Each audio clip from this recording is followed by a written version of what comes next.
Oh, let me be pro. Let me be pro. Here I am, guys. I'm gonna try and do a recorded episode.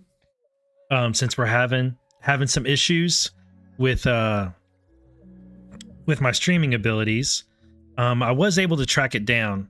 I really appreciate everybody who's been sticking with me through this. I know that it is very frustrating when you're trying to watch a stream and there's constantly issues with it, and you keep trying to refresh and you keep logging out, logging back in. I totally understand. It frustrates me when that's going on with me. Here, let me change this up just a little bit. Let me go right here. I jumped the gun a little bit.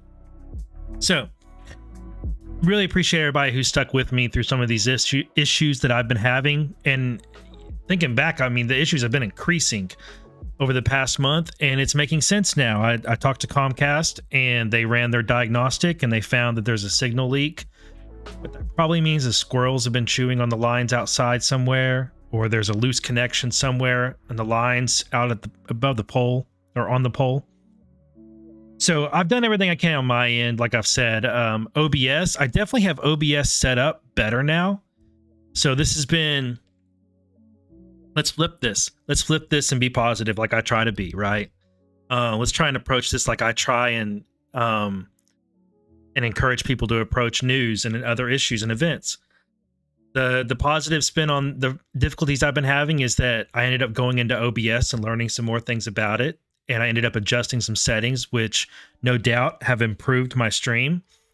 And when things get correct on the Comcast side, which they're coming out Friday morning, I'll be able to stream, and I can adjust my settings in OBS and try and up the quality of it notch by notch. But I definitely have OBS more well suited to my system, what my system can handle. So that's a positive. Another positive is that our router was over 5 years old, and we'd been talking about replacing it for a while. And as I told him the story where my wife really humbled me last night, we got a new router and I'm happy with it. I know it's a good one. And I'm sure it's definitely an improvement over what I had. But as great of an improvement it is, it can't overcome the problem with the lines that Comcast has. So that's a good thing. It was something me and my wife had talked about getting before, but I'm the kind of guy that I want to try and fix things on my own instead of buying something new. Guys, I still have my car I had in high school. That's the kind of guy I still have my car from high school sitting behind me in my driveway. It's a Subaru, by the way. And I love that car. And that's just how I am. I like, instead of buying something new, I like keeping something old going. That's why I became a bowling alley mechanic. It's because I'm good at fixing old shit. So, but I can't fix everything. So ended up getting a new router out of it. That's good. I definitely owe my wife a lot of kudos because my wife said a month ago, I think something's going on with the lines. You need to call Comcast. The squirrels have probably been chewing on the lines again. And I was like, nah. I'm going to mess with my computer. I'm going to mess with the router. And yeah, I think she was right, guys. I think she was right. And I'm going to have to tell her she was right. And I'm going to have to, yeah, I'm going to have to pour on the, I don't know what, I want to keep this stream PG. I'm going to have to give her some foot rubs and some shoulder massages and tell her I love her and talk to her about how beautiful she is. A little bit extra over the holidays because she was right and I was wrong. And yeah, but that's great. That's great. I'm married up. Like I've been saying, I'm married up and I am stubborn and bullheaded, and I didn't listen to her when I should have. And let that be a lesson to all of you husbands. Listen to your wives. So I have something I want to present today. In time for Thanksgiving. This is I've been holding on to this for a while. Actually, I've been holding on to this since I first started streaming months ago. I've known that this was something I wanted to present, and I've put it off because there's been so much news I wanted to get to, and there's been so many interesting things in the news that I wanted to dig on. And I never thought there was never a time where I thought this is appropriate for me to present this. But I feel like right now is, and honestly, I feel unprepared to present it, but I always feel unprepared, guys. That's just my nature. I always feel unprepared. I always am extra hard on myself and feel like I'm never prepared. And then I go in and do it, and I end up looking back on it thinking, yeah, that was all right. I did okay. And that's what I'm going to do here. This is an article. Let me transition to the screen. This is an article that came out quite a while ago, and I read it when it came out, either the day of or a couple days after. This came out April 3rd of April 2021, and I think this article, I've shared it before on Mastodon and on other sites. This is one of the most important articles I've ever read, period, in my life. Because it provides so much insight into how our brains work and to how we socialize and how we arrive at the viewpoints and the opinions that we have. And I'm basically going to read this article to you and going to give some commentary on it. And the reason I feel, what I want you to keep in mind, the reason I feel like this is the appropriate time, or at least a very good time for me to present this, is going into the holidays. You're going to be, hopefully, you're going to be able to meet with your family and friends, and you're going to have people of varying opinions. And if you're the kind of person who's watching this stream or this video, if you're following me, guys, we're kind of odd. Not a lot of people put the time that we put into researching subjects and digging on things and wanting to know more, wanting to have a more than a surface it's fair to say that if you're watching this stream, you probably enjoy and desire to have a more than surface level knowledge of just about any subject. And most people aren't like that, in my experience anyway. And so when we talk to people who aren't like that, sometimes it can be difficult to understand how they arrived at their opinion or their worldview. How come they don't know about A, B, or C? How come they didn't read such and such article? How come they weren't aware of X, Y, and Z? And we need to be compassionate towards that. And we need to understand that not everybody is as wrapped up in current events and news as we are. The other thing we need to understand is just how people arrive at their opinions and how people become persuaded to their opinions. Now, the title of this article. So, in other words, what I want to do, guys, is I want to set you up to have a better understanding and more empathy for those around you, and a better understanding of yourself, of how you arrived at your opinions and worldview. And I don't want you. Hopefully, this will help you be less reactive. I've been talking for at least a month now about how we need to be more. We need to understand rather than react. And I've been talking about that in the context of news. So a particular news article comes out or event happens, and instead of reflexively reacting to it, we need to seek to understand it. We will do so much better for ourselves and for those around us and for those we're trying to educate if instead of reacting to news and events, we seek automatically to understand. Our reflex needs to be understanding, not reaction. And so as I go through this article, that's how I want you to think of it, is what you can glean from this as far as your own understanding and your own opinions and how you arrived at them. And then how you can better understand those around you, your family and your friends, how they might have arrived at their opinions and their worldview. And once you understand that, it can then help you to persuade them. So that's what I'm setting out to do today, and wish me luck. Now, the title of this article is Persuasion and the Prestige Paradox. Are high status people more likely to lie? Don't let that throw you off. In my opinion, that's a poor title for this. Although I understand why it's the title of this article, I do think it's a poor title. I think that probably an editor, I don't know for sure, but probably an editor chose that because that's eye-catching and stimulating and intriguing. But to me, that is not the best title for this article. And as we go through it, you're going to find out why.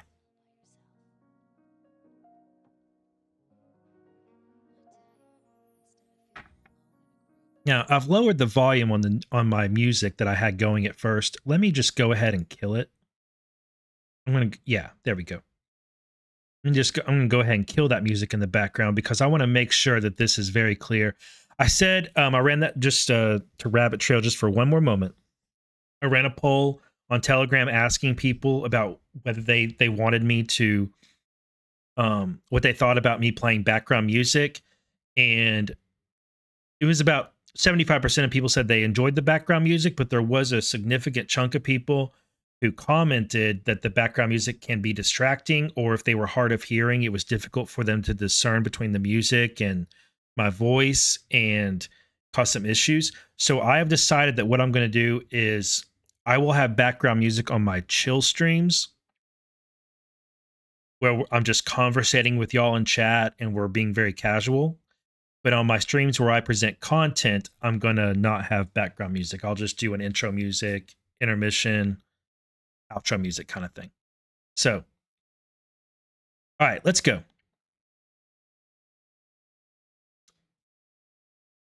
Again, this article is from Quillette, which is a good site. There's lots of interesting things in that site, and it's called Persuasion and the Prestige Paradox. Are high status people more likely to lie?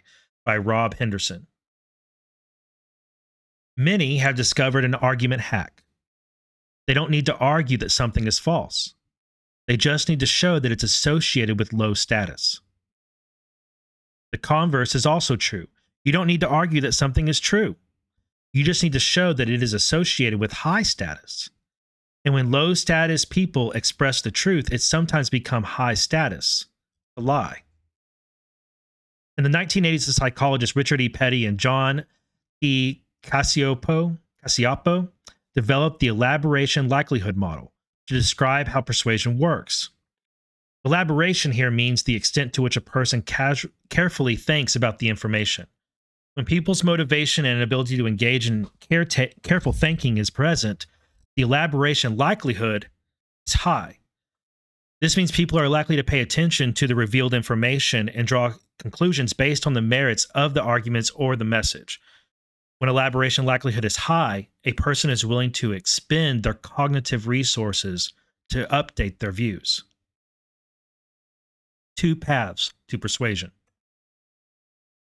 The idea is that there are two paths, or two routes, to persuading others. The first type, termed the central route, comes from careful and thoughtful consideration of the messages that we hear. When the central route is engaged, we actively evaluate the information presented and try to discern whether or not it's true. When the peripheral route is engaged, we pay more attention to cues apart from the actual information or content or the message. For example, we might evaluate someone's argument based on how attractive they are or where they were educated, without considering the actual merits of their message. When we accept a message through the peripheral route, we tend to be more passive than when we accept a message through the central route. Unfortunately, the peripheral route is more prevalent because we are exposed to an increasingly large amount of information. The renowned psychologists Susan Fiske and Shelley Taylor have characterized humans as, quote, cognitive misers. They write, quote, people are limited in their capacity to process information, so they take shortcuts whenever they can.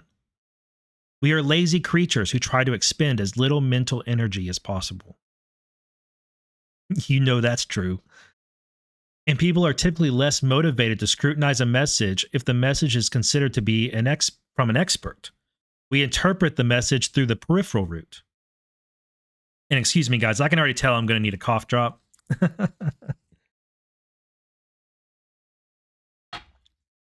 I bet you guys are already thinking about how this applies to news stories. Just in that right there, I bet you are already thinking about how this applies to news stories to low information voters. And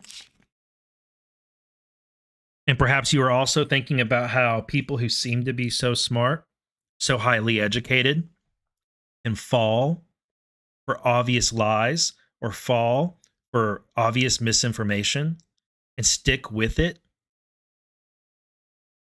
because it's high status. Or because the true information is coming from someone who is considered low status. So therefore, they don't take it as seriously. Back to the article. This is one reason why media outlets often appoint experts who mirror their political views. These experts lend credibility to the views that outlet espouses. Interestingly, though, expertise appears to influence persuasion only if the individual is identified as an expert before they communicate their message.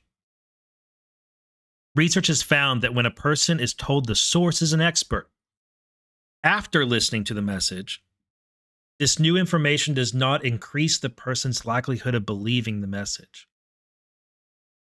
It works the other way too.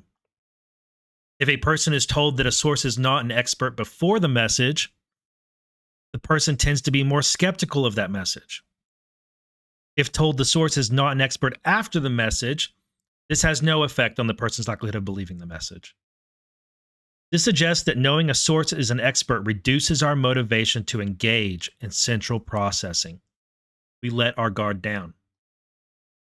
As motivation and/or ability to process arguments is decreased, peripheral cues become more important for persuasion, which might not bode well. However, when we update our beliefs by weighing the actual merits of an argument, the central route, our updated beliefs tend to endure and are more robust against counter-persuasion compared to when we update our beliefs through the peripheral route. If we come to believe something through careful and thoughtful consideration, that belief is more resilient to change. This means we can be more easily manipulated through the peripheral route. If we are convinced of something via the peripheral route, a manipulator will be more successful at using the peripheral route once again to alter our initial belief.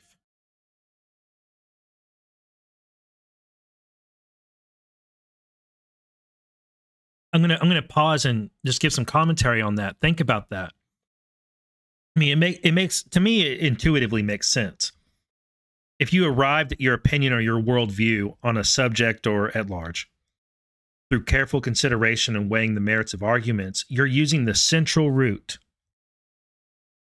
And doing so makes you more resilient to changing your opinion. So those of us who carefully study something, whatever it is, just whatever you want to imagine it is.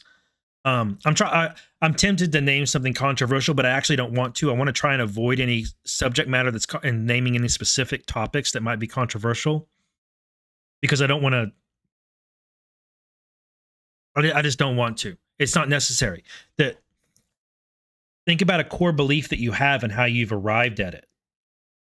And if you've arrived at it through the central root, through careful consideration and studying the merits of it, you hold on to that more firmly, and it takes a lot more to undo that. You can't be changed just by peripheral stuff, by cursory evidence, or by someone who trying to tell you you're wrong. You're more likely to stick with it. You have more resiliency for that. But if you've arrived at an opinion or a view through the peripheral route, where it's not careful study that has given you that impression, but by taking someone else's word for it, like an expert, or by reading an article, just one or two, or by hearing a 5-minute news report, you don't hold on to that view as firmly. And so another news report could come around, or another friend or a family member could come around and give you alternate information, and it would be much easier for them to change your opinion. And thinking about how media works, you can understand how this can have a massive effect on people's opinion of news and current events, because that's all the news gives you is peripheral root persuasion. It's all peripheral. It's a 30-second soundbite. It's a 3-minute interview with a so-called expert. And so they present one piece of information to you, one view, take it in, peripheral root. The next day, they can present something completely different, and you'll just take it in. Or maybe not you, but someone else might. Constantly be bounced around between beliefs and never being firmly of any opinion, because you only ever absorbed it through the peripheral root. Back to the article. Social consequences of our beliefs. But why does this matter? Because by understanding how and why we come to hold our beliefs, we can better understand ourselves and guard against manipulation. The founders of the elaboration likelihood model wrote that, quote, ultimately, we suspect that attitudes are seen as correct or proper to the extent that they are viewed as beneficial for the physical or psychological well-being of the person. In his book, The Social Leap, evolutionary psychologist William von Hippel writes, quote, a substantial reason we evolved such large brains is to navigate our social world. A great deal of the value that exists in the social world is created by consensus rather than discovered in an objective sense. Our cognitive machinery evolved to be only partially constrained by objective reality. Our social brains process information not only by examining the facts, but also considering the social consequences of what happens to our reputations if we believe something. Indeed, in our influential theory of social comparison processes, the eminent psychologist Leon Festinger suggested that people evaluate the correctness of their opinions by comparing them to the opinions of others.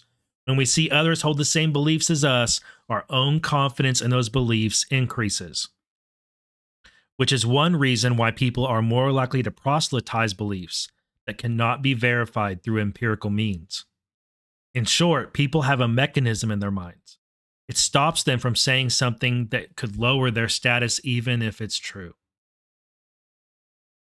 And it propels them to say something that could increase their status even if it's false. Sometimes local norms can push against this tendency. Certain communities, such as scientists, can obtain status among their peers for expressing truths. But if the norm is relaxed, people might default to seeking status over truth, if status confers the greater reward. That can explain a lot of what we've been seeing in the scientific community, right? Over the past couple years, especially. But even before that.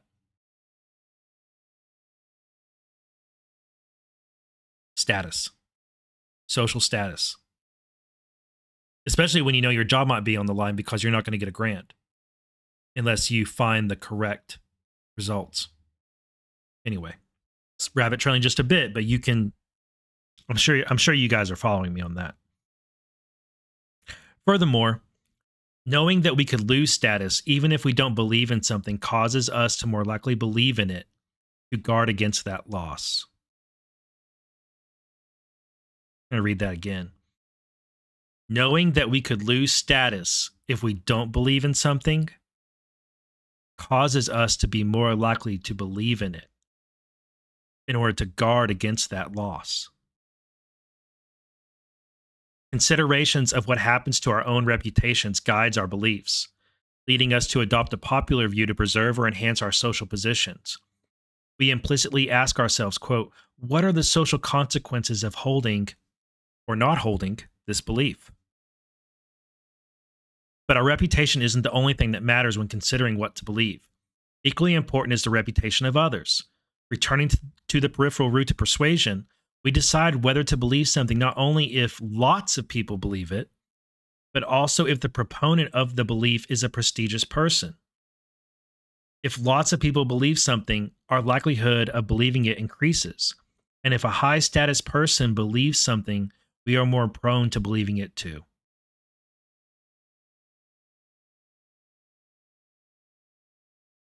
Prestigious role models. This starts when we are children. In her recent book, Cognitive Gadgets, the Oxford psychologist Cecilia Hayes writes, quote, children show prestige bias. They are more likely to copy a model that adults regard as being higher social status. For example, their head teacher rather than an equally familiar person of the same age and gender. Hayes cites a 2013 study by Nicola McGuigan, one of those, who found that 5-year-old children are selective copiers. I have kids around that age, and they are. Results showed that kids were more likely to imitate their head teacher rather than an equally familiar person of the same age and gender. Young children are more likely to imitate a person that adults regard as being higher status. People in general favor mimicking prestigious people compared to ordinary people. This is why elites have an outsized effect on our culture, and why it is important to scrutinize their ideas and opinions. As a descriptive observation, the opinions of my friend who works at McDonald's have less effect on society than the opinions of my friend who works at McKinsey. If you have any kind of prominence, you unavoidably become a model that others, including children, are more likely to emulate.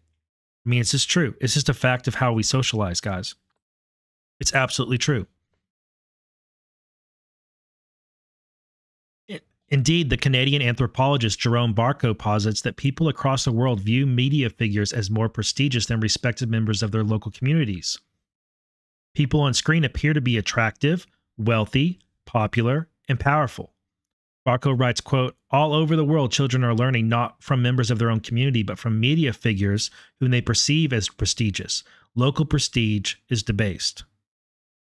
As this phenomenon continues to grow, the opinions and actions of globally prestigious carry even more influence. Of course, people don't copy others with high status solely because they hope that mimicking them will boost their own status. We tend to believe that prestigious people are more competent. Prominence is a heuristic for skill. In a recent paper about prestige-based social learning, researchers Angel V. Jimenez and Alex Masudi wrote that assessing competence directly, quote, may be noisy and costly. Instead, social learners can use shortcuts, either by making inferences from the appearance, personality, material possessions, etc. of the models. Remember, we're cognitive misers. Now, you and I, if you're watching this stream, you may not be as much of a cognitive miser as the average person. There's a good bet that you're not, because you're expending the energy to watch this stream. And you're probably not doing it because I'm wearing fancy clothes. I'm literally wearing a prog metal band t-shirt, a beer branded hoodie, hoodie jacket, and I have a $12 beanie on. And you're probably not watching this because of my appearance, personality. Well, maybe my personality. It's kind of okay. My material possessions, surely not.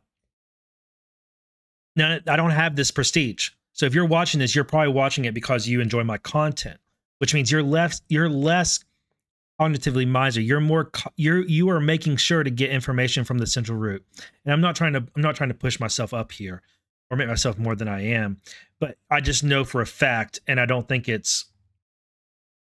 think y'all would agree with me that if you're watching my stream, you're probably a person who intentionally tries to learn more about a subject or a topic or a current event, news, whatever. But most people aren't like that.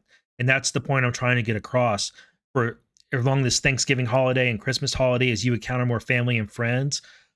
If you've been following the news like I have and found my stream, you've probably been paying attention to Durham for a long time. And you've been paying attention to Trump for a long time. I said I didn't want to give examples, but here I am doing it.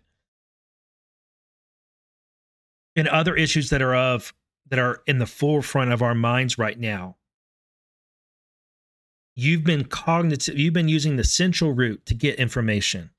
You got to appreciate that a lot of the people, the average person you're going to encounter, is only the peripheral route. It's the media figures, it's the sound clips, sound bites, it's the people in the culture, celebrities, and the prestige paradox of persuasion is at play more so with the average person than it is with you and I, because we have been intentionally overcoming our tendency to be a cognitive miser, and we have been putting it real effort into learning on our own about news and current events. So with that in mind, when you approach them or when these subjects come up, if you choose to let them come up and you choose to engage them on it, understand that they've most likely anyway, been taking information in through the peripheral route. This means they can be persuaded, but you've got to get them onto the central route of persuasion.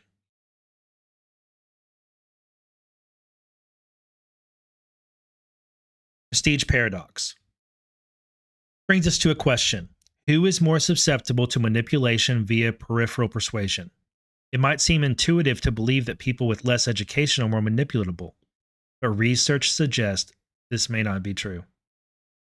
High status people are more preoccupied with how others view them, which means that educated and or affluent people may be especially prone to peripheral as opposed to central methods of persuasion.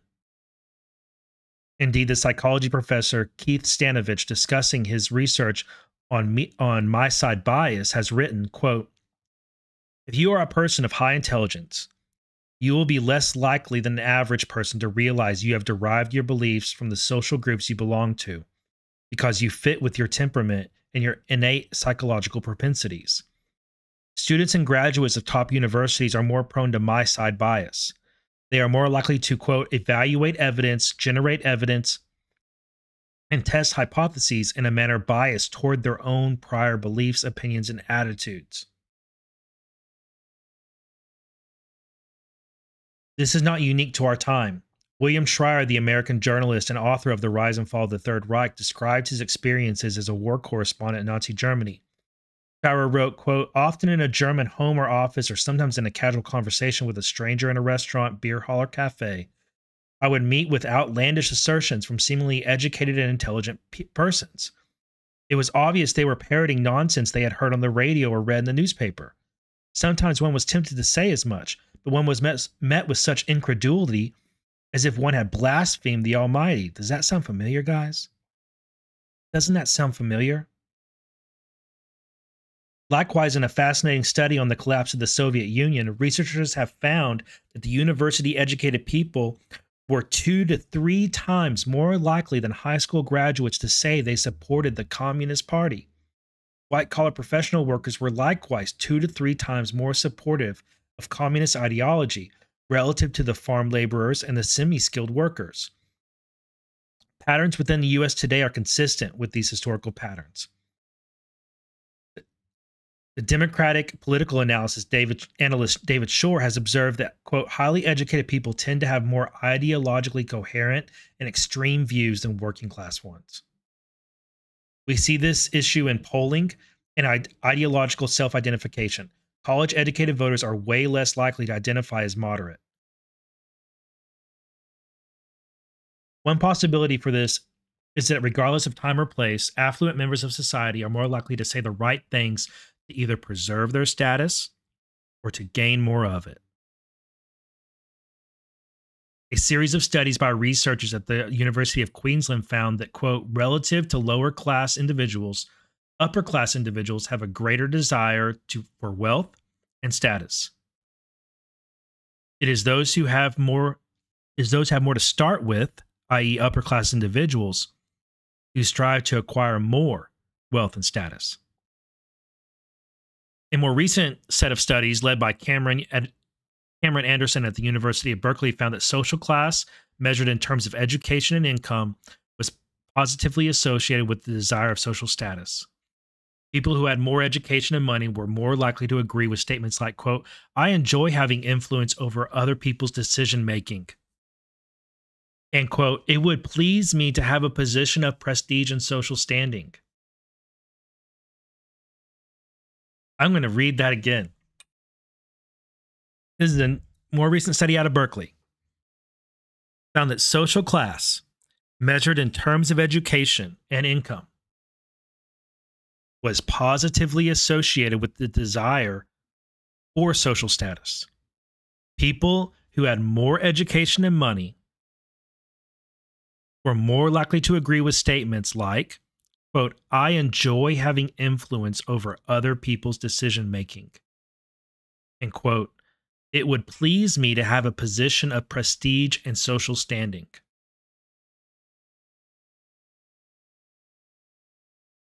You can see or understand how those types of factors are at play in our society today. And doesn't that give you insight as to how and why people who are so educated or do have some sort of social prestige tend to try and keep it and don't want to change their mind, even when presented with overwhelming evidence, overwhelming data, the contrary of the opinion that they are spouting? It's not just the central route that they're making their decisions on. It's also the peripheral route, and it's also the social paradox of they want to try and maintain their status and their social hierarchy. And even if that means they need to lie, even if that means they need to reject very good data and very good evidence to the contrary of what they believe, they'll reject it if it means they get to keep their social status and their social prestige. Whereas a person who doesn't already have that social status and prestige is more likely to be willing to change because they don't see it as a loss of social status or prestige.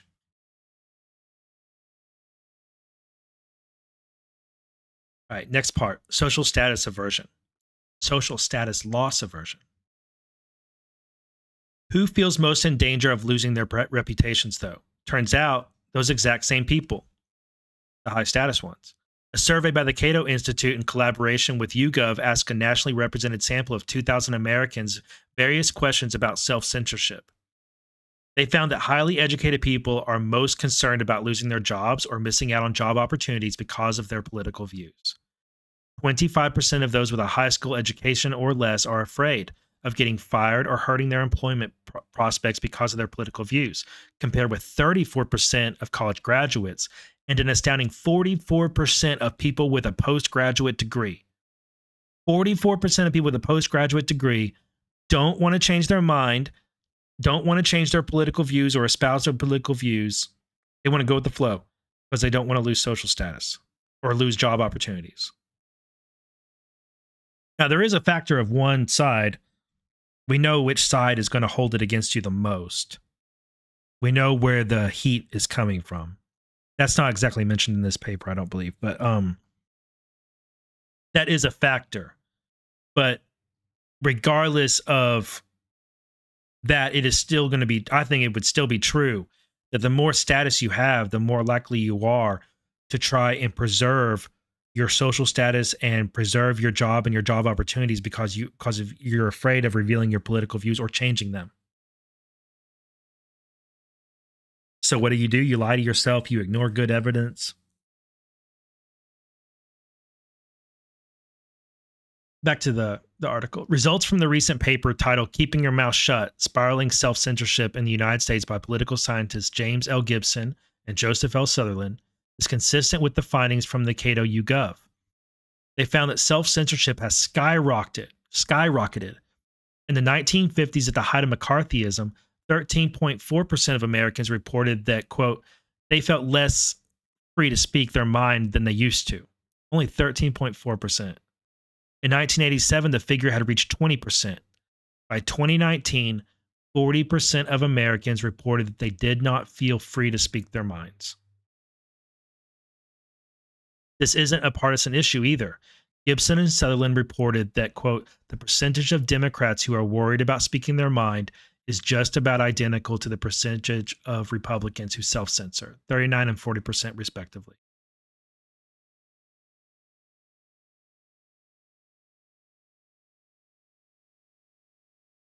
The increase is especially pronounced among educated class. The researchers report, quote, it is also noteworthy and perhaps unexpected that those who engage in self-censorship are not those with limited political resources. Self-censorship is most common among those with the highest level of education. This finding suggests a social learning process, with those with more education being more cognizant of social norms that discourage the expression of one's views. Highly educated people appear to be most likely to express things they don't necessarily believe, for fear of losing their jobs or their reputation. Within the upper class, the true believers set the pace. And those who are loss averse about their social positions go along with it.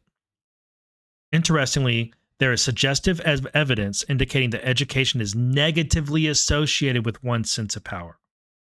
That is, the more education someone has, the more likely they are to agree with statements like, quote, even if I voice them, my views have little sway, and, quote, my ideas and opinions are often ignored. Granted, the correlation is quite small, R equals 0.15. Still, the finding is significant in the opposite direction of what most people would expect.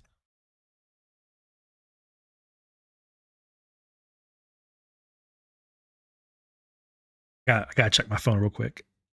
Oh, okay. I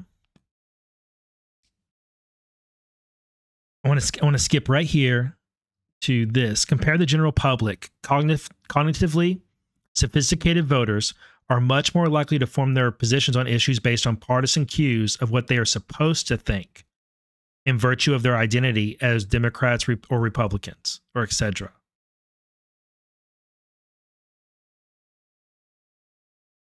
So I want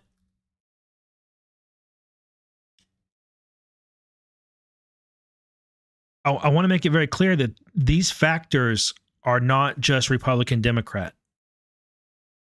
This is regardless of what your politics are. These things affect you, and you can probably think of some topics, some subjects on your own where you have been presented with evidence, or you've taken information in through the central route, and you've been partially persuaded or tempted to be persuaded to change your opinion. But there's you perceive a social loss, whereas someone in your family isn't going to agree, or a friend network, or at your job. And those factors are real. They have you might be holding on to opinions because you're afraid of a social loss. And because of factors going on now recently, like cancel culture and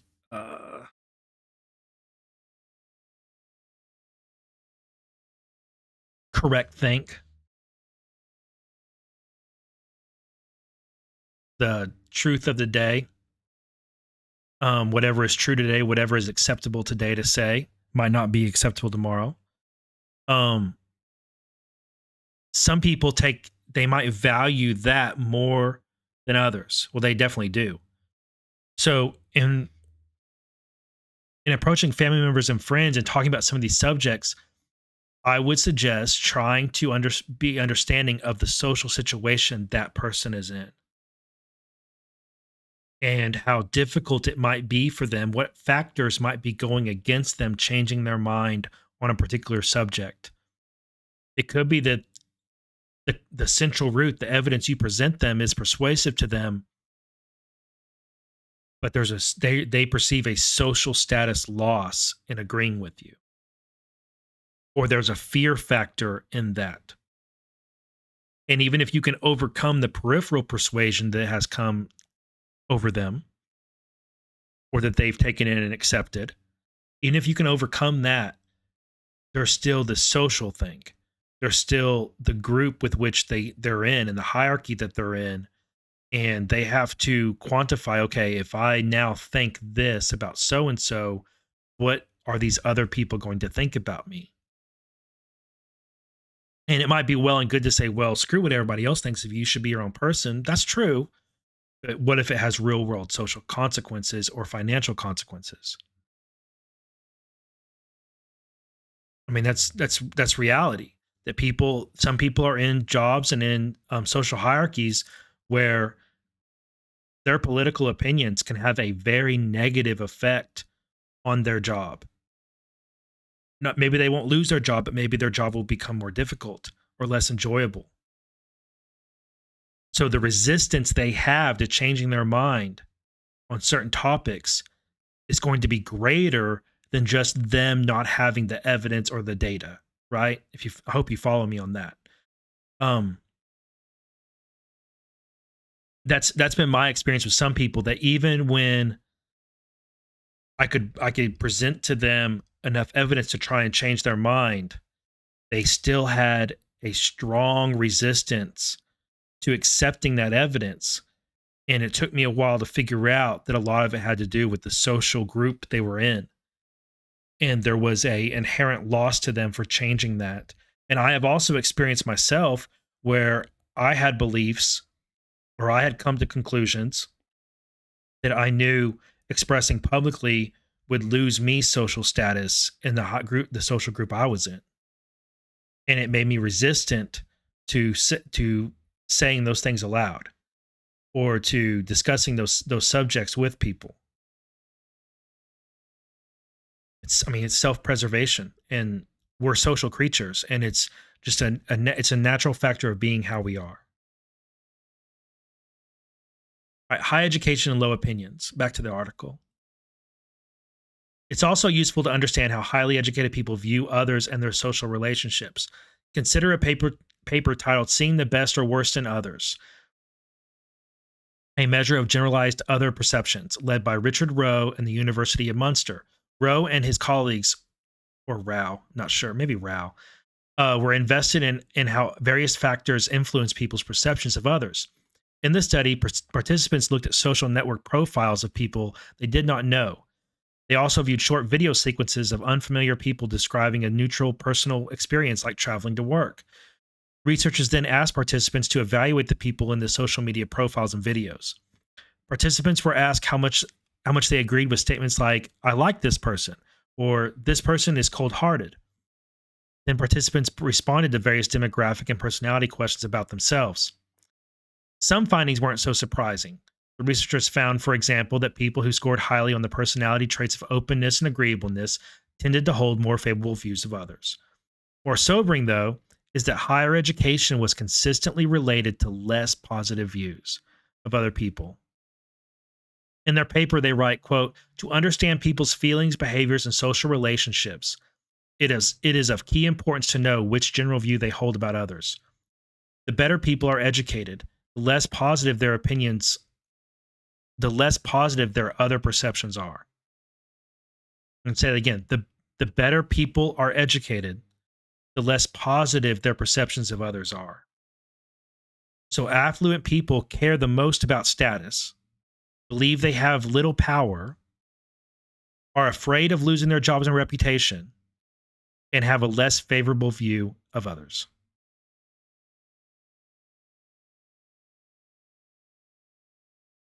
That's heavy.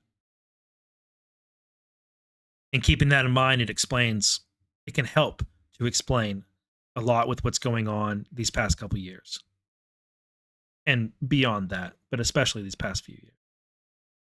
In short, opinions can confer status regardless of their truth value. And the individuals most likely to express certain opinions in order to preserve or enhance their status are also those who are already on the upper rung of the social ladder. There may be unpleasant consequences for this misguided use of intellect and time on the part of highly educated and affluent people. If the most fortunate members of our society spend more time speaking in hushed tones, or live in fear of expressing themselves, or are more involved in culture wars, that is less time they could spend using their mental and economic resources to solve serious problems. Aliens and our monkey brain. This is where I got the original title for this. I suggested a couple weeks ago that I would call this stream Monkey Brained Ideologues. I haven't decided. I still might do that. There's an idea named after the Italian-American physicist Enrico Fermi called the Fermi paradox. In short, it describes the apparent contradiction between the fact that the universe is nearly 14 billion years old, there are billions of stars and planets, intelligent life on Earth evolved relatively quickly. This suggests that there are many other Earth-like planets out there that have also evolved intelligent life. So why haven't we encountered any? The psychology professor Jeffrey Miller suggested that as intelligent species become more technologically advanced, they spend more time entertaining themselves than on interstellar space travel. Rather than actually going to Mars, they spend more time pretending to go to Mars via movies and video games and VR. Perhaps, though, such technology enables us to get involved in something equally exciting, tribal warfare. Dunking on social media tells our monkey brain that we are rising in prominence, even though by next week, people will have forgotten and moved on to the next round of gossip. Advanced tech exploits the brains of ideologues, who then create a culture where others spend too much time pledging their fealty to ideologues rather than developing new ideas and technology for the benefit of humankind.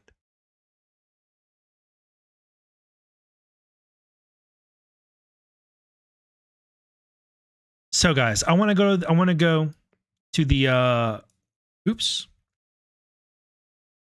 Being pro here, as usual. I want to go back up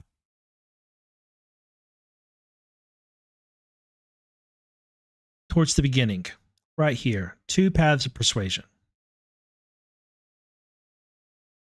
I want to leave y'all really thinking about this. There's the central root of persuasion, which is what happens when we carefully consider what we hear and what we read and what we see. When we carefully consider evidence and data and experiences. But it takes more mental energy to go that route. It means that you'll be more strongly persuaded. You'll be more firm in your beliefs because you were persuaded to them in that way. But it takes more mental energy for that to happen, and it takes intentionality. The peripheral route is much more common. It is much easier, requires much less mental energy, and is the most common way.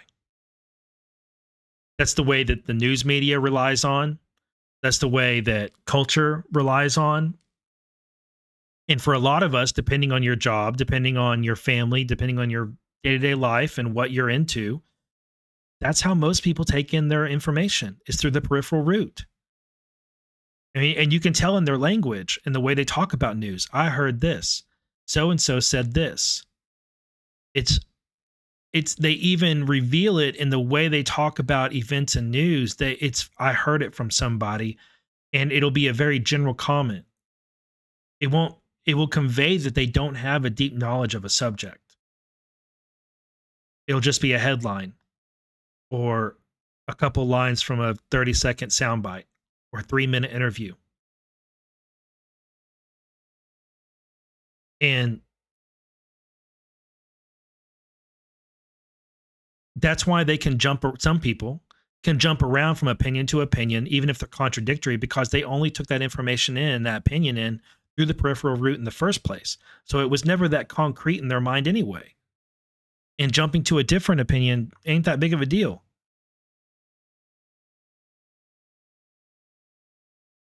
And then the other factor to consider is the social paradox of being aware of the consequences of your beliefs in the social hierarchy that you're in, whether it's your job or your family or your group of friends.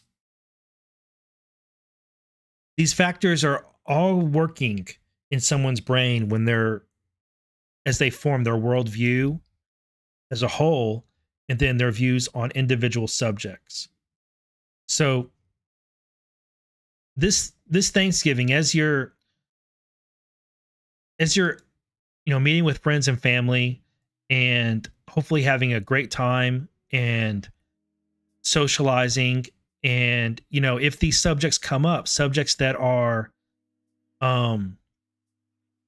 subjects that maybe are a bit sensitive, maybe subjects that you've researched intently and you've taken the central route and you have a deep knowledge of these subjects, I would say what I want to present to you and what I want to advise you is to try and keep in mind that, one, you're unique in that you took time and put effort into trying to learn about these topics and with intentionality. But understand that you're not going to be able, most likely, to peripherally persuade the other person to your point of view because they haven't gone through that. They haven't approached the subject matter, most likely, with the same intentionality and taken that information in through the central route. They also may be having social factors that are pushing them and dissuading them from changing their mind and coming around to your view. And what I'm hoping is that what I presented here today, you'll be more empathetic to them. And I believe, guys, I believe very strongly that over these next few years, there's going to be a lot of people, millions, who are going to change their mind about a range of subjects. The Great Awakening that we talk about. There's going to be a lot of people who have gotten some things wrong. And they're going to have to change their mind. And a line that I have used for a little while, and I very strongly believe in it, we need to normalize changing our minds when presented with new information. And we need to normalize forgiving people for being incorrect and for changing their minds. We need to normalize it being okay to change your mind. Something that bothers me very much is that we can go back on social media and we can pick out a screenshot of when someone had a contrary opinion 2 or 3 years ago. That's fine and good when you're dunking on someone because they said X about a politician 3 years ago and now they're saying Y about them. Guys, you can do the same thing with me. We need to normalize people changing their minds. It's one thing to dunk on someone because they're a hypocrite. But if someone has genuinely changed their mind because they got new information, because they took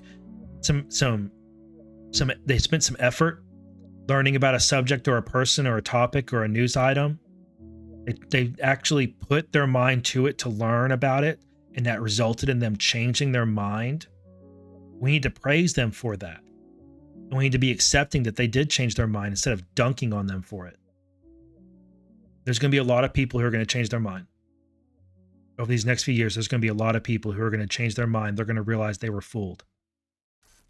And instead of dunking on them, instead of rejecting them and mocking them, I think we should prepare to be more open and accepting.